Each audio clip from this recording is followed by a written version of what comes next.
मैं कंचन विश्वास Navsharda public school से।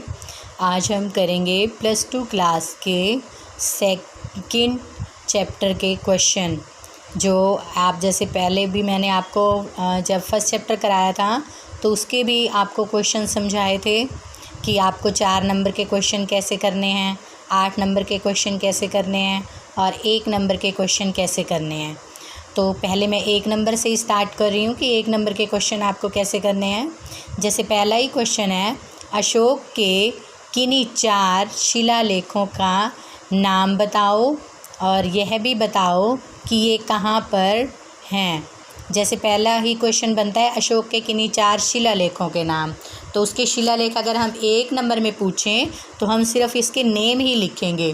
पहला शिलालेख है सिद्धपुर, दूसरा है ब्रह्मगिरी, तीसरा है मास्की और चौथा है सहसा राम। और अगर इसी को ही 4 नंबर में पूछा जाता है, जैसे साथ में इसके सेकंड क्वेश्चन भी जो है वो जोड़ दिया गया है कि यह भी बताओ कि ये कहाँ पर स्थित हैं। तो अब क्वेश्चन 2 हो गए, तो हम इसके अब साथ में डिटेल भी लिखेंगे, यानी कि इसके 4 पॉइंट बना देंगे। जैसे पहला सिद्धपुर, ये स्थान मैसूर राज्य के चित्तल दुर्ग ज़िले में है। और फिर दूसरा है ब्रह्मगिरी, यह स्थान भी मैसूर राज्य में है।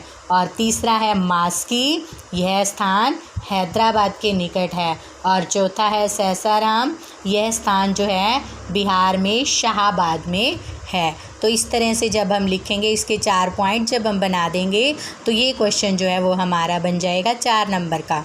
ठीक है, तो 1 नंबर का आपको कैसे लिखना है, इसके सिर्फ 4 जो नेम पूछे गए उन्हीं के बारे में लिखना है। और फिर जब 4 नंबर में पूछा जा रहा है तो उसकी सारी डिटेल भी देनी है। ठीक है, इसके बाद आता है अशोक के शिलालेखों का भारतीय इतिहास में क्या महत्व है। अशोक के जो शिलालेख हैं उनका भारतीय इतिहास में बहुत बड़ा महत्व है। सबसे पहले जैसे पहला पॉइंट, हम जितने भी 4 नंबर के जो क्वेश्चन हैं उनको हम पॉइंटों के थ्रू करने की कोशिश करेंगे। अगर पॉइंट नहीं बनते तो आप उसको पैरे में भी लिख सकते हो, लेकिन अगर आपके पॉइंट बनते हैं, अगर आप टू द पॉइंट 5 पॉइंट बना देते हो, 6 पॉइंट बना देते हो, तो आपको नंबर जो हैं वो पूरे मिलते हैं। जैसे अब इसके पॉइंट बना रही हूँ मैं।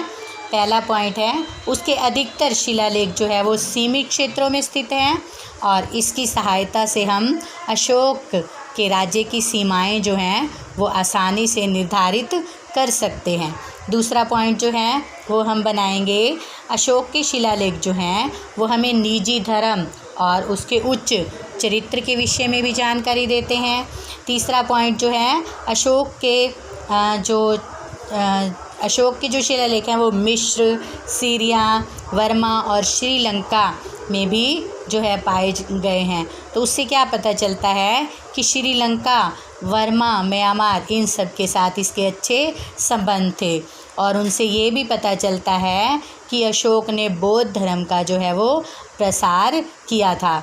और शिलालेखों में अंकित जो राज्य देशों से पता चलता है कि अशोक ने प्रजा की भलाई के लिए अनेक कार्य जो हैं वो किए थे। फिर अशोक के शिलालेख जो हैं वो मौर्य काल कला के सुंदर नमूने हैं और उन्हें विशेष विधि के द्वारा भी तराशा गया है। तो उसके शिलालेखों से ये सब हमें पता चलता है। तो इसके 5 से 6 पॉइंट मैंने आपको बताए हैं मुख्य। फिर उसके बाद है अशोक का इतिहास में क्या स्थान है। जो हम इतिहास पढ़ते हैं उसके अंदर अशोक का जो है जो स्थान है वो केवल भारत में ही नहीं, वो विश्व के महान सम्राटों में आता है। उसके जो कारण हैं मुख्य वो क्या क्या हैं, उसका स्थान जो है वो विश्व के महान सम्राटों में जाना जाता है। क्यों जाना जाता है, उसके मुख्य कारण ये हैं। पहला कारण है, कलिंग युद्ध जब उसने किया अशोक ने, तो अपने जीवन का एकमात्र उद्देश्य जो उसका था कलिंग युद्ध में मानवता की सेवा करना। जो कलिंग युद्ध था उसने जो अशोक के जीवन को कैसा बना दिया, मानवता की सेवा करने वाला बना दिया। और अब वह धार्मिक और नैतिक उपदेश देने में जुट गया। विश्व में किसी भी सम्राट ने जनता के लिए ऐसा त्याग नहीं किया जैसा अशोक ने किया। दूसरा पॉइंट क्या बनाएंगे, अशोक जो है वो अपनी प्रजा को अपनी संतान के समान समझता था और राज्य की ओर से विधवाओं और अनाथों के लिए जो है वो विशेष सुविधाएं भी देता था।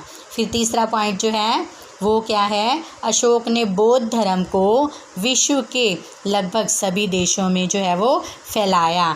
एक छोटे से धर्म को विश्व धर्म बना देने वाले व्यक्ति को महान ही कहेंगे। छोटा सा जैसे वो धर्म था तो उसने उसको सारे ही देशों में फैला दिया, जिससे वो बहुत महान धर्म बन गया।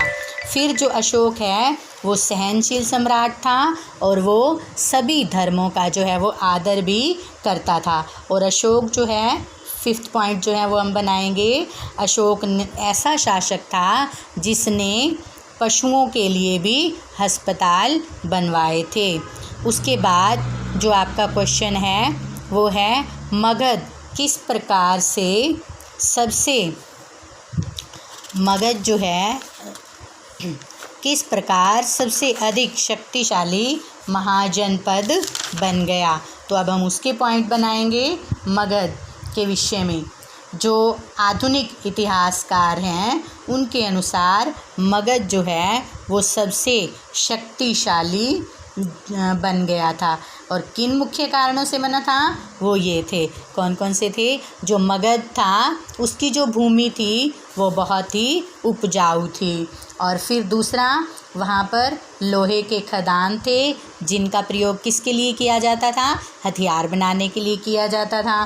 फिर तीसरा हम बना सकते हैं, उनके जंगलों में जो हाथी मिलते थे वो सेना के लिए महत्वपूर्ण होते थे, क्योंकि पहले जो युद्ध लड़े जाते थे वो घोड़े हाथियों पर बैठ कर के ही लड़े जाते थे। फिर उसके बाद बौद्ध तथा जैन धर्मों के अनुसार जो अज्ञात शत्रु था, जो बिम्बसार था, जैसे महत्वाकांक्षी जिनकी महत्वाकांक्षा बहुत बड़ी थी, शासकों ने मगध के विस्तार में भी सहायता पहुंचाई थी। फिर है नेक्स्ट, मगध की जो राजधानी राजगृह है, राजगाह किलेबंद तथा सुरक्षित थी। अब ये किलेबंद क्या होता है, यानी कि चारों तरफ से उसके दीवार बना दी जाती है और उसको सुरक्षित कर दिया जाता है। फिर मगध की जो दूसरी राजधानी पाटलिपुत्र है कि गंगा के माध्यम से उसके अंदर आवागमन की जो स्थिति थी वो बहुत ही महत्वपूर्ण स्थिति थी, यानी कि गंगा के माध्यम से उसमें आना जाना जो है वो आसान हो गया था। तो ये आप 4, 5 या 6 पॉइंट जितने भी बनेंगे आप उनको बना सकते हो। फिर है आपका नेक्स्ट क्वेश्चन, मौर्य साम्राज्य के संचालन के लिए भूमि, नदियों या दोनों मार्गों से आवागमन जो है वो बना रहना अत्यंत आवश्यक था। इस कथन का हमने औचित्य निर्धारित करना है, ठीक है, कि यह कथन सही है, इस बात को जो है हमें बताना है कि कैसे सही है। देखो, इसमें तो कोई भी संदेह ही नहीं है कि मौर्य साम्राज्य के संचालन के लिए स्थल मार्ग का भी प्रयोग होता था। जो जैसे वहाँ पर व्यापारी आते थे वो स्थल मार्ग से भी आते थे। स्थल मार्ग होता है धरती पर सीधा चल करके आना, और नदियों वाला मार्ग होता है कि जल मार्ग से नौका द्वारा आना, ठीक है। और समुंदर जैसे बंदरगाह आदि हो तो वो बंदरगाह यानी कि समुंदर को क्रॉस करके नौका के द्वारा भी आया जा सकता है, और जहाज़ भी जैसे पानी के होते हैं उनके द्वारा भी आया जा सकता है। तो आज के समय में तो जहाज़ हैं, लेकिन पहले के समय में जो है इतनी सुविधा नहीं थी। तो जल और स्थल यानी कि स्थल धरती के मार्ग से और जल मार्ग इसमें नदियों से जो है वो लिया गया है। तो दोनों मार्गों से ही होता था आवागमन, आना जाना, ठीक है। तो ऐसे में यात्रियों के लिए खान पान और उसकी सुरक्षा करनी होती थी, और इसके लिए सेना सुरक्षा का एक मुख्य माध्यम रही।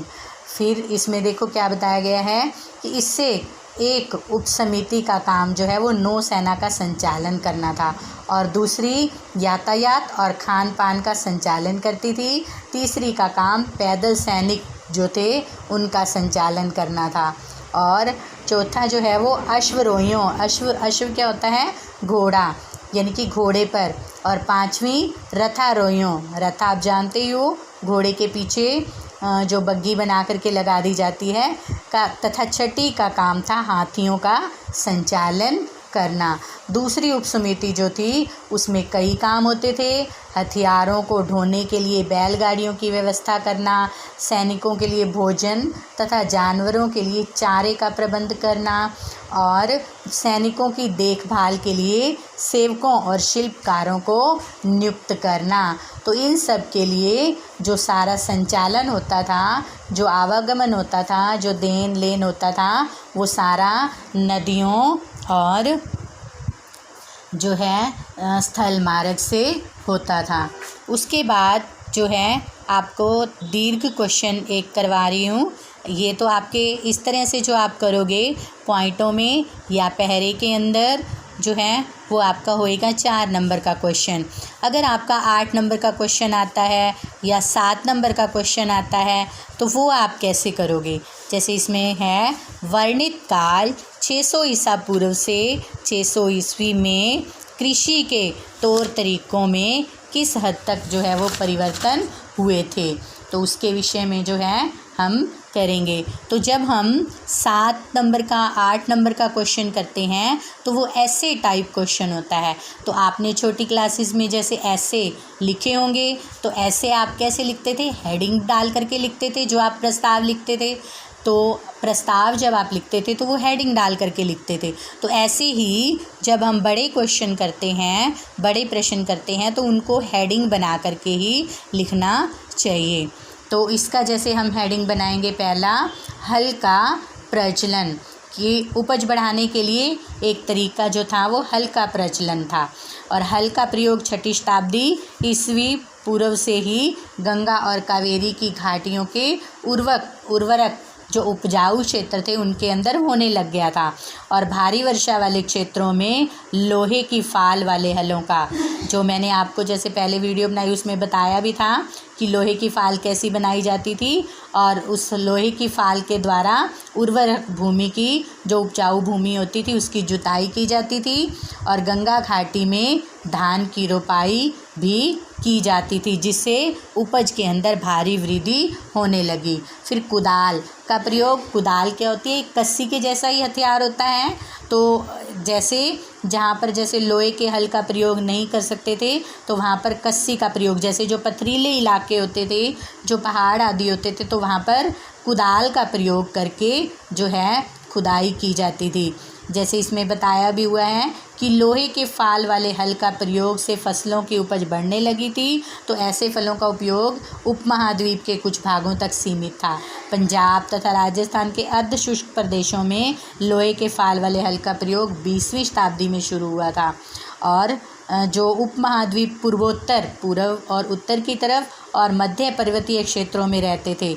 जैसे मैंने आपको पहले ही बताया कि जो पर्वतीय, जो पहाड़ों के अंदर रहते थे, वहाँ पर खेती के लिए कुदाल का प्रयोग जो है वो अधिक उपयोगी था। फिर कृत्रिम सिंचाई। अब ये कृत्रिम सिंचाई क्या होती है, एक तो जैसे बारिश होना प्राकृतिक है, ठीक है। फिर नहरों के अंदर से पानी आना, वो भी नहरों के अंदर भी पानी जो है वो प्राकृतिक रूप से आ रहा है, पहाड़ों से आ रहा है धीरे धीरे, ठीक है। जैसे पहाड़ों के अंदर बर्फ़ गिरती है, फिर वो धीरे धीरे पिघलती है, तो वो पानी रूप में नीचे आती जाती है और अपने साथ जो है वो उपजाऊ मिट्टी भी लाती है। लेकिन कृत्रिम रूप से कैसे कृषि की सिंचाई की जाती है, जैसे सिंचाई के लिए कुएं खोदना, तालाब बनाना और कहीं कहीं नहरों के प्रयोग को किस तरह से, जैसे दूर है किसी के जो खेत हैं वो दूर हैं, वो नहरों के नज़दीक नहीं है, तो वहाँ तक कृत्रिम रूप से यानी कि छोटा सा नाला आदि बना करके पानी को